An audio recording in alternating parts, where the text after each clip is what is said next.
Hello, it's Nikki and welcome back. So maybe you began this year with big plans for your business, your personal brand. You wanted to be in places and spaces and doing all of the things.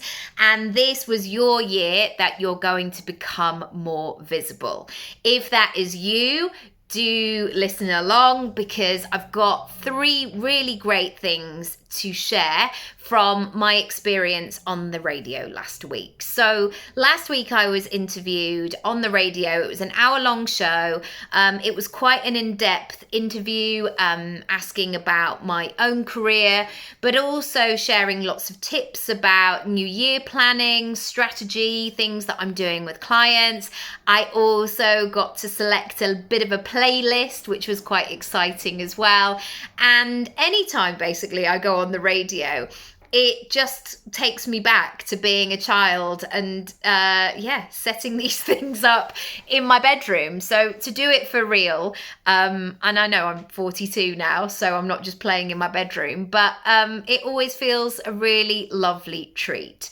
So 3 things I want to share with you, especially if you want to maybe be on the radio, maybe looking at television opportunities or being in the press or on podcasts or interviewed, basically really elevating your personal brand. So not only do more people know about you, but the right people do, and those people may want to go on and hire you. So the first thing that I want to say is you are going to have to learn how to edit. There is no time and also interest in you waffling on. And this sounds quite harsh to say, as in nobody's really bothered about the long story. But honestly, if you can focus on the short, snappy, succinct, precise, interesting version of that story, it's going to serve you so well. And this will really be a discipline for yourself and things that you can start doing now before you maybe get these opportunities or go through this next level of pitching and putting yourself out there. You have to be really clear about who you are, who you serve, what your messaging is, what you're there to do, how you can be most useful. And even though this was an hour-long conversation, this was not an invitation for me to waffle on and tell you some long, convoluted story about my medical history or my life story. It's just not that useful or interesting to anybody else.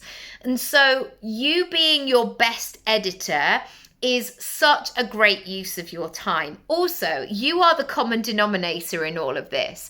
And so I think that your story is probably, once you've nailed it, your story in the past is not going to change that much unless you start embellishing it or changing it or, cutting things out. But essentially what has happened to this point will remain the same.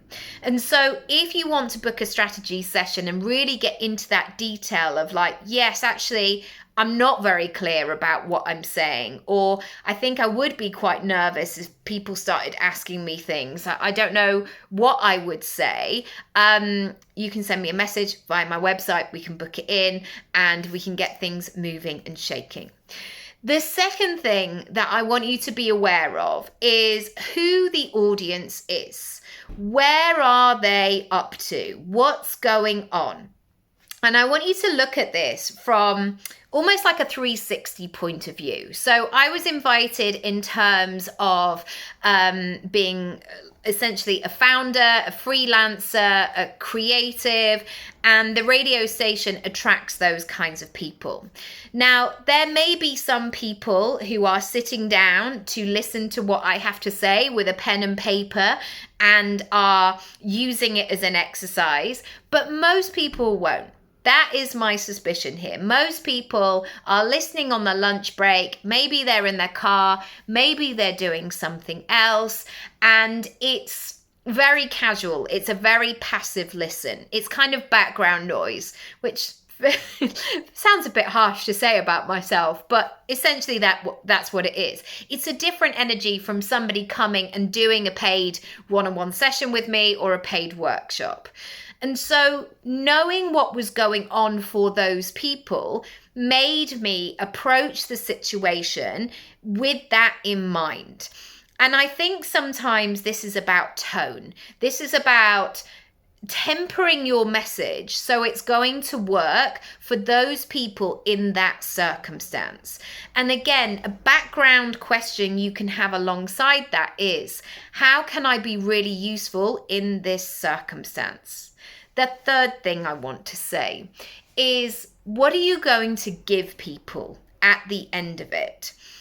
And this is really important, and we really delve into this in my Speak Up course, actually. So if you want to find out more about that, go to nickyraby.com/speak up. I have been somebody who has gone to conferences and talks and YouTube and so many things over the years where I've wanted to learn.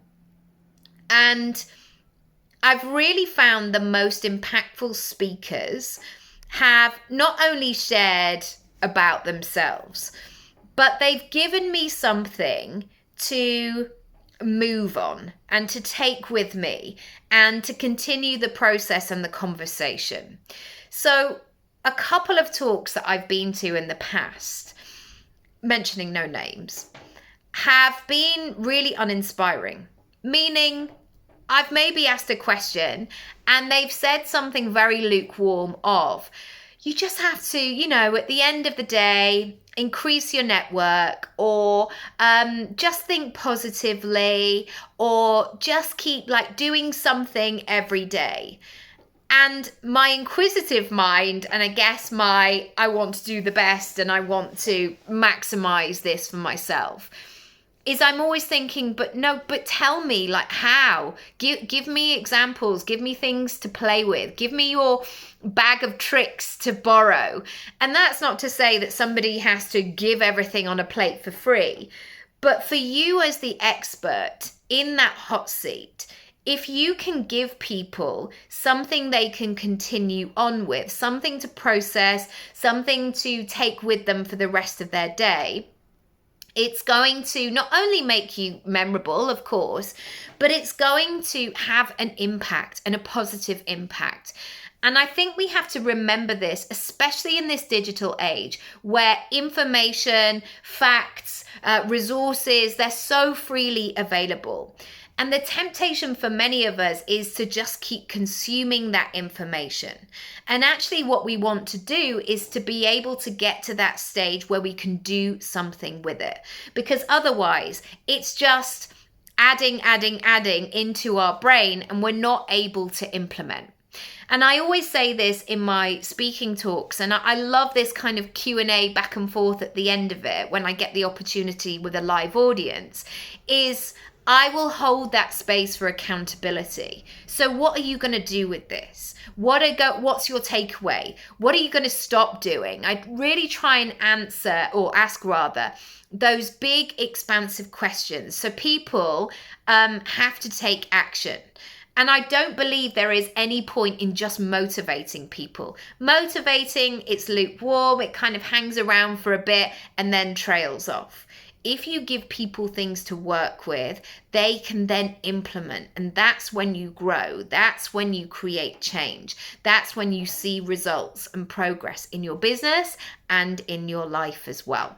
So if you are interested in any of the things that I have shared there, you can go to my Work With Me page if you want to work with me personally, or you can go to my shop, which homes all of the digital versions of what I've described there. But yes, let's get you some great opportunities.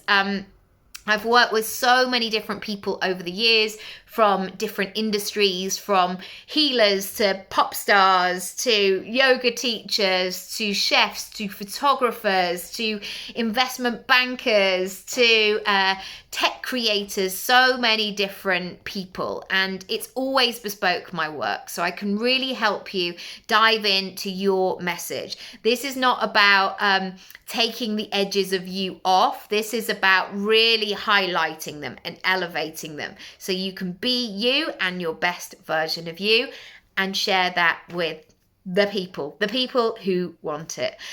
Check out the links down below, and I'll see you next time. Any questions, just use the messenger button on my website. Would love to hear from you, and get cracking. Lots of love. Bye.